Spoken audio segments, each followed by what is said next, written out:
Сайн байцгаана уу та бүхэндээ энэ өдрийн мэнд хүргэе. За энэ удаагийнхаа видеоор би та бүхэнд дархлаа тогтолцоо гэж юу юм бэ? Энэ тухай товчхон ярих гэж бодож байна. За тэгэхээр хүний дархлаа тогтолцоо бол маш том тогтолцоо байдаг. Бид нэр одоо мэддэг амьсгалын эрхтэн тогтолцоо гэж мэддэг, зүрх судасны тогтолцоо гэж мэддэг, бишээс бөөр ялгаруулах тогтолцоо гэж мэддэг.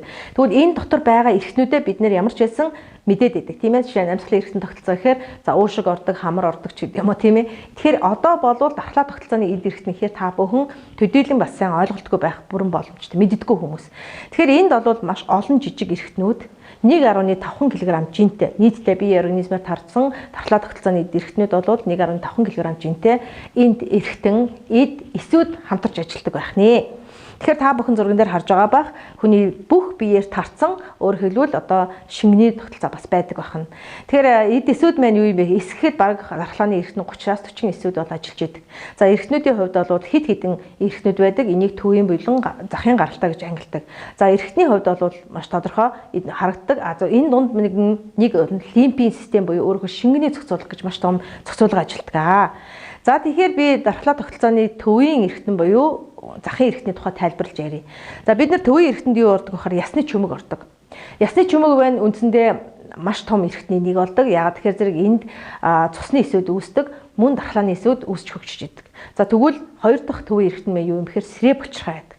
Сэрээ булчирхай маань одоо өвчүүний ардтал дээр байрлаж байдаг. За нялх хүүхдэд хэмжээний хувьд бол том, гэхдээ үйл ажиллагааны хувьд бол маш бага. За насан туршидтын хувьд арай өөр байдаг. За энэ дээр та бүхэн зурган дээр харж байгаа бах сэрээ булчирхай хөндлөнгийн зүсэл дээр бол харсан харагдлыг хэлж байна. За сэрээ булчирхай маань үндсэндээ өөхлөг давхаргаа, тархилаг давхаргаа, холцлог давхаргаа гэж байдаг. Энэ холцлог болон тархилаг давхаргаанаас дархлааны чадамжид эсүүд үүсч уялдаг. За ясны шүмгэнд дархлааны эсүүд бий боллоо. Сэрээ булчирхаанд очиж тэр хэлбэржиж ямар үүрэгтэй эс болох вэ гэдгээр тэрнээс тодорхой болдог. Тэгэхээр бидний бие организмд сэрээ булчирхаанаас гаралтай, тимусаас гаралтай буюу Т лимфоцит гэдэг эс маань одоо бие боловсрдог байх нэ. Энэ Т лимфоцитээс трансфер факторууд шүүрч ялгарч байдаг. За тэгвэл та бүхэн харахад хөндлөнгийн хэмжээгээр харахад бол насны хэмжээ байгаа. Өөрөөр хэл 0-аас 80 нас хүртэл байлаа. Гэхэд зузааны хэмжээ болвол ингээ 30-аас 0-аас 35 байдаг. Тэгэхээр бидний сэрээ булчирхааны үүсэл хөгжил 0-аас 10 наснд ихэнх нь одоо өөхөн давхаргатай. Тэгэхээр чадамжид эсүүд үүсэл нь бага байдаг байна.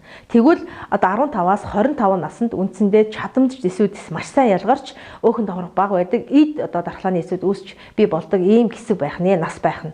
За тэгвэл тэгээд 45-аас дээшээ болоод ирэхээр зэрэг аржин буураад 50-аас 60 наснд яг үндсэндээ 10-аас 0-10 настай хүүхдийн шиг хөгжилтэй болдог байх нь. Ингээд 70-аас дээш наснд буцаж хатангаршаад өөрөг үйл ажиллагаа нь маш их сулардаг байх.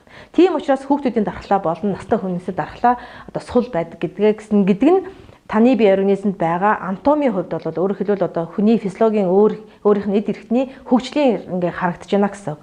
За захын эрхтэнд юу орд юм бэ гэхээр бүх төрлийн булчирхаанууд ордог. За дээрэс нь дэлүү бас ордог байна. За булчирхай гэхээр зэрэг та бүхэнд юу гэж ойлгох вэ гэхээр бидний бие организм дотор харагдаж байгаа хамгийн том олон булчирхай бол гүйсэн булчирхай байдаг. Бид нэр хоолойны ангин гэж ярьдаг. Энэ бол ангин гэдэг нь өвчний нэр. Гүйсэн булчирхай бол бидний ам залгуур дээр байж идэг маш том үүрэгтэй булчирхай байдаг.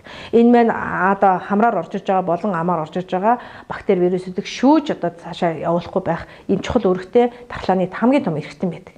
За түүний дараа бол мэдээж сэрээ булчирхай байна. За түүний дараа бол ялангуяа бүдүүн нарийн гидсэнд байж идэг тунгалгийн зангилаанууд буюу булчирхайнууд байж идэг.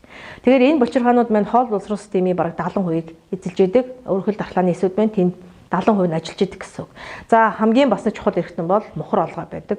Цөмөрөө мухар олгооны үүргийг бол сонсоход бол сүүлийн үеийн судалгаагаар ашигтай бактери үйлдвэрлэгч гэж ярьдаг. Гэхдээ мухар олгоо бол үндсэндээ бидний хоол хүнсээс орж ирж байгаа хэрэгцээгүй шингэхгүй байгаа хатуу ус гэх мэтийн янз бүрийн зүйлүүдийг шүүж авч яадаг. Тэнд одоо шингэнээ ялгаруулж одоо тэрийг өрсөлдөхгүй байх бүрэн боломжтой байлгаж яадаг ийм чухал эрхтэн байгаа. За тэрнээс гадна бүдний биеийг тойрсон маш олон жижиг булчирхаан зангилаад булчирхаанууд байж идэг тийм ээ. Эрүүний дордлын, чихний ардлын, хоёр сугны ч гэдэг юм уу. Энэ бүх булчирхаанууд маань бас дархлааны эрхтэн байдаг байх нэ. Тийм учраас та бүхэн ямар нэгэн халдварт өвтгөхөд тухайн эрхтний ойролцоо байгаа булчирхайч очсон байдгийг та нар мэдж байгаа ах. Энэ маш том тогтолцоо ажиллаж байдаг. За энэ маань өвтгөхөөс өмнө болон өвдсөний дараах одоо бүх процессыг зохицуулж яадаг учраас өнөөдөр энэ дархлаа тогтолцоо чухал сайн байх нь, тэнцвэртэй байх нь чухал гэж эмчнэр ярьдаг нь энэс үүдэлтэй байгаад байдаг. Бид нар одоо сайжруулахын сайн мэдээд байдаг боловч муудцсан үед яа гэм бэ гэхээр эдгээр булчирхай болон одоо тогтолцооны эмгүүд маань өөрөөр яаж үүсгөхөөр тэнцвэргүй байдалд орчдөг. Ерөн шинжилх ухааны байдлаар бол дархлаа тогтолцоо, мэдрэлийн эрхтэн тогтолцоо, дотоод шүүрлийн тогтолцоо маань ижилхэн нэг хил дээр буюу өөрөөр хэл тэнцвэртэй байж хүн цоо ирүүл байх бүрэн боломжтой гэж ярьдаг. Тэгвэл аль нэгэнд доголдох юм бол нэгийгээ дагаад өөрөөр хэлбэл бидний ямар нэгэн байдлын эмгэг үүсгэхэд бэлэн болдог байх нэ. За тэгэхээр та бүхэн энэ дэлгэцэн дээр харж байгаа байх хүн хэдэд ирүүл байд юм бэ гэж. Тэгэхээр дархлаа тогтолцоо маань тэнцвэртэй байгаа үед ирүүл байдаг байх нь хэрвээ ямар нэгэн байдлаар дархлаа тогтолцоо тэнцвэргүй болох өөрөөр сулрах үед та ямар нэгэн одоо халдвар төвчнөр өвдөх болон бие эрдэнэсэнд эмгэг өөрчлөлтүүд гардаг байх нь хэрвээ хит хитвчих юм бол одоо бидний нэрлэл занснаар одоо харшил тийм ээ псориазууд болон аутоиммун өвчин буюу өөрөөр хэлбэл дархлааны эдэсүүд өөрийгөө устгахын хүртэл байдалд ордог байна. Тийм учраас таны дархлаа тогтолцоо тэнцвэртэй байх юм бол та эрүүл урт удаан наслах нэ. Ингээд би та бүхэн дараагийнхаа видеогоор одоо трансфер фактор гэж юу юм бэ гэдэг видеого хүргэх болно. Түр баяртай.